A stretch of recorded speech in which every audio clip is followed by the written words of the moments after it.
This vehicle is actually one of the best tank destroyers at tier 8, and not because it has any crazy overpowered mechanics, not because it is a crazy overpowered vehicle, but because this one is just super strong, and when you understand how to play it, it can be just devastating. And not only does this tank have a high alpha damage with its standard rounds, which are more than capable of dealing with most vehicles at its tier, but also tiers higher than it. It also has 212mm of pen with 570 alpha damage, and if that wasn't good enough, this tank actually has a ridiculous damage per minute for a vehicle of this type, with 3,376 damage per minute, which is with no commander. So as soon as we pop in a commander into this vehicle that has the perks that buff the reload, you will soon see this actually increase substantially up to 4,000 damage per minute. And not only that, that takes into account the standard rounds with 490 alpha damage, not the rounds with 570. And because of the fact that the premium rounds, which deal more damage but have substantially less penetration, you can boost that even higher. And so you're probably looking in the region of about 4,500 damage per minute, which for a tier 8 vehicle is unbelievable. And when you consider that it gets APCR as its premium round with surprisingly less ammo speed but more damage, and of course less penetration, it is really a dominant tank to take out into the battlefield. And hopefully you'll be interested to see what this thing has to offer and the sort of reasons why both the HMH ISU 130 and the ISU 130 base edition are going to be able to do really well in the matchups that we have today. But also the fact that this tank is just a very, very stealthy kind of vehicle that can remain undetected whilst dishing out huge amounts of damage, and if you play it correctly, you'll find yourself having some really, really good results in this vehicle. And why I wanted to show it, because not every tank has to have stupid armor with a ton of alpha damage and, you know, all of the turrets within the game. And in fact, sometimes you can find yourself enjoying tanks that really are not what you would typically enjoy, and this definitely was that for me. The HMH ISU 130 just has some incredible attributes, and that damage per minute really makes this tank incredible. And when you consider that you're reloading in 7.32 seconds to do 570 alpha damage, beating almost every tier 10 that has that sort of alpha, yeah, I mean, why wouldn't you want to try a vehicle like this? It really is amazing. And of course, in terms of the way we've set it up, we've gone with advanced loader, we've gone with advanced optics, and we've gone with ventilation. Both the loader and ventilation give us increased DPM, as well as the ventilation giving us better view range and a couple of other statistics that are all buffed by that. And then of course the advanced optics to allow us to spot opponents from further away. And that really allows you to kind of stay hidden whilst also kind of thinking about how you're going to play, and also find out if anyone's kind of nearby you, and so you can play around that.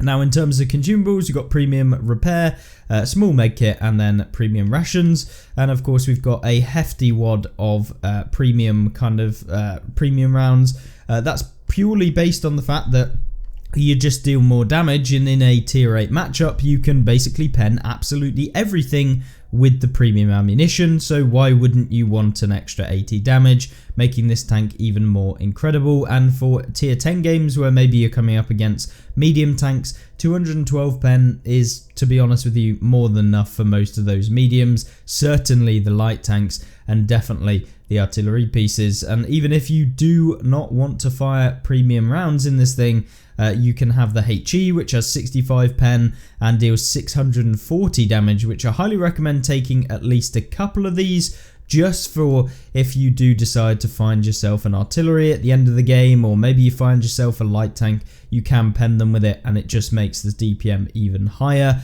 So that's kind of how we set it up. In terms of the kind of appearance, you want to make sure that you do put in camo onto this tank for increased camouflage.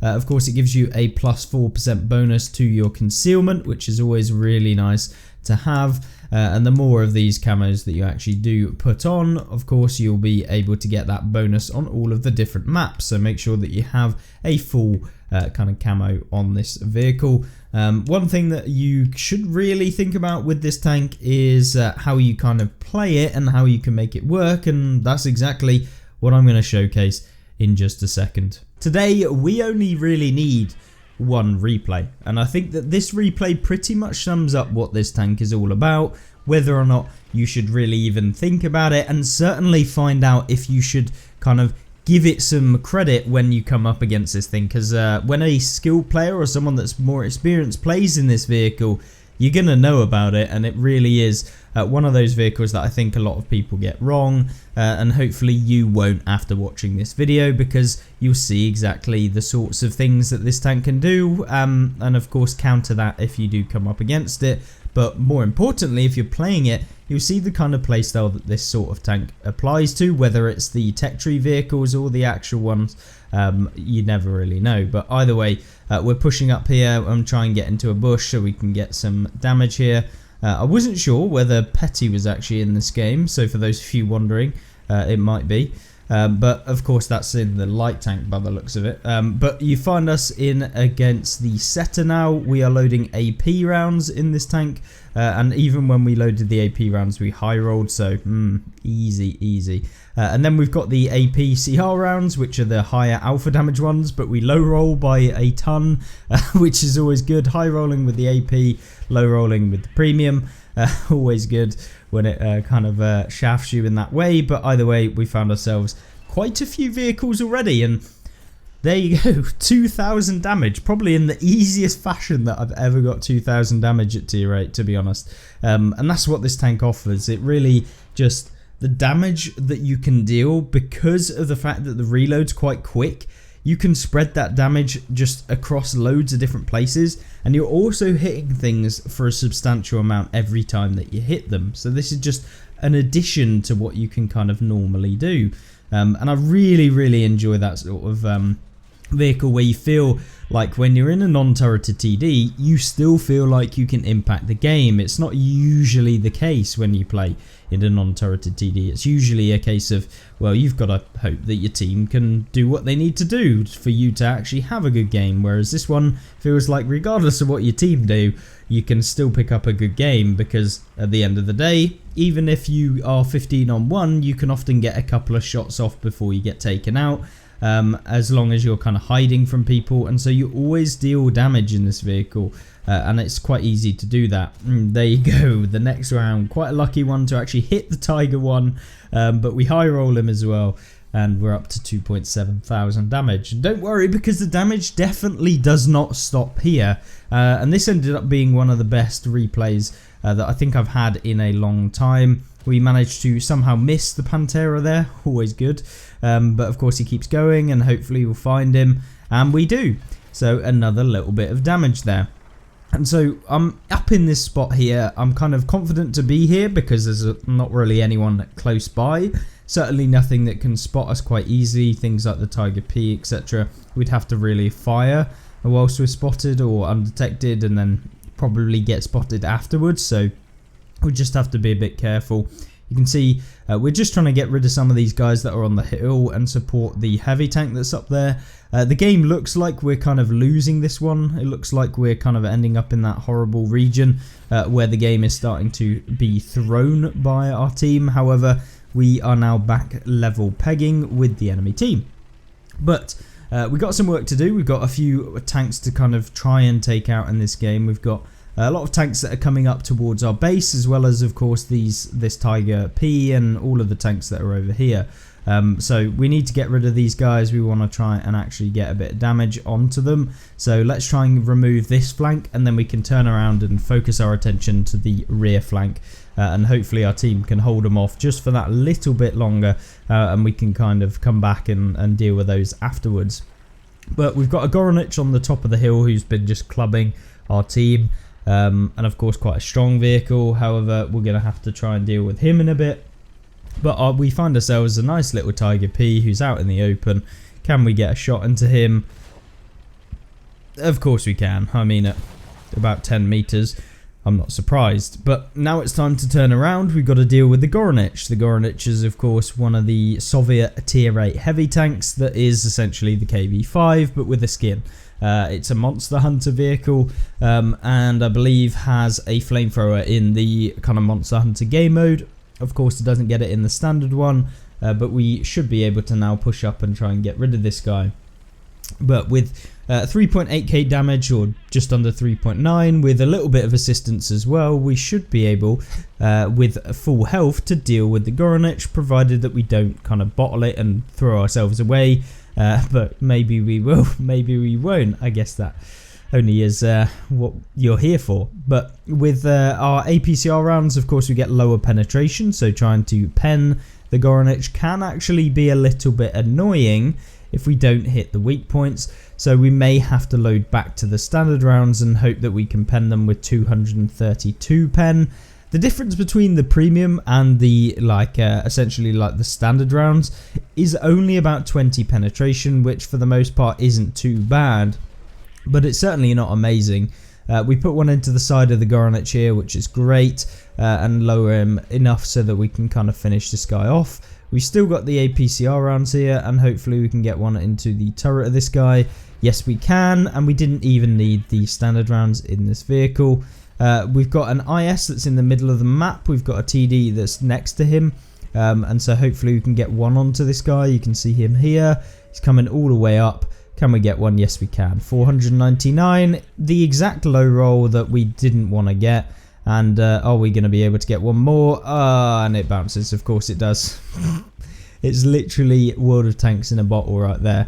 But there's two other vehicles in this game. There's a tank destroyer and there's a medium tank somewhere out and about. And we don't know where they are. They could be directly in front of us. There's one in the cap circle, but we don't know what it is. The TD's just been spotted on the southern side of the map, so we know that he's there. It's a J Panther 2, a very quick vehicle. And certainly a vehicle that is quite dominant, but I don't want to get towards the cap since they've got out of the cap, and so they're probably going to be making their way up to me. And the medium tank, I believe, is something like a T-34-3, which I believe was given away for free as part of one of the earn challenges a while back, which might be why it was being played. But we need to get rid of this IS-3. He's coming up, and hopefully we can get rid of him in a little bit. Maybe because we're undetected, he's going to come out into the open and we can finish him off. That's kind of what you're hoping for when you come up against kind of higher tier tanks, or tanks that are a bit more annoying for you to be able to kind of take out, and you certainly don't want to take any hits in a 1 versus 3 situation, which you don't need to take, especially against the low health vehicles that are on the enemy team. So with that being said, we kind of move up to further up the hill. I'm expecting that the J Panther is going to try and come up the hill, so I'm a little bit wary of where he's actually going to be, but I'm also wary that the T-34-3 might get back in the cap, and yes, that's exactly what the T-34-3 does. And with the IS-3, of course, we don't know what he's doing right now. Maybe he's come actually fully out, and there you go, we spot him just over the hill, and he's out in the open. There's nothing he can really do here.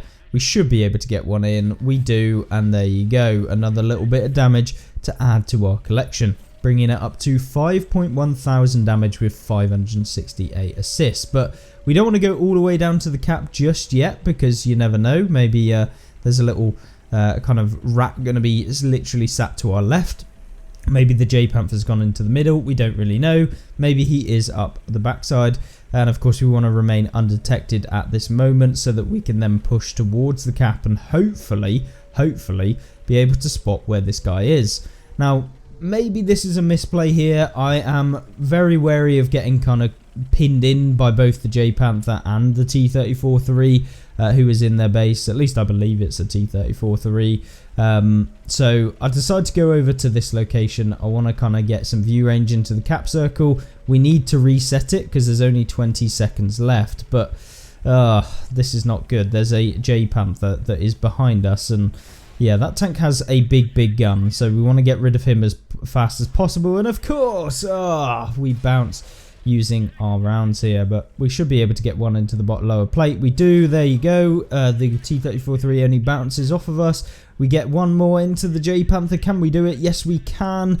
but of course, alas, there is still someone in the cap circle, and we didn't even spot them when they were firing, so it was unlikely we'd have been able to spot them until very, very close, and if we didn't deal with the J Panther, we would have lost the game as well. But we still picked up 6,033 damage in this game, which is a very, very strong game, and 1,340 base experience, which puts us third on the leaderboard for experience in a game where we lost, which, remember, you get a reduction in how much XP you get when you are kind of in the lower tiers, and yeah, a bit annoying, to be honest. And of course, the Petty 360 was actually in that game, and we weren't platooned or anything. He was, of course, playing in the AMX Chaffee. So unfortunately, we lost that game.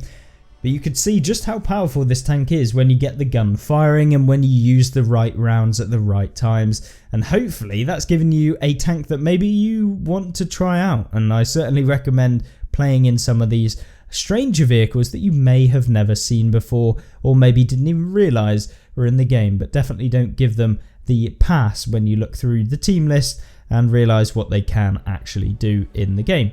Thank you very much for watching. Make sure to subscribe if you did like the video and you want to see some more and you're not already. And of course, like the video if you did. And I will see you in the next one. Don't forget, there's a video on screen right now that is similar to this one. And hopefully you'll enjoy that too. Goodbye.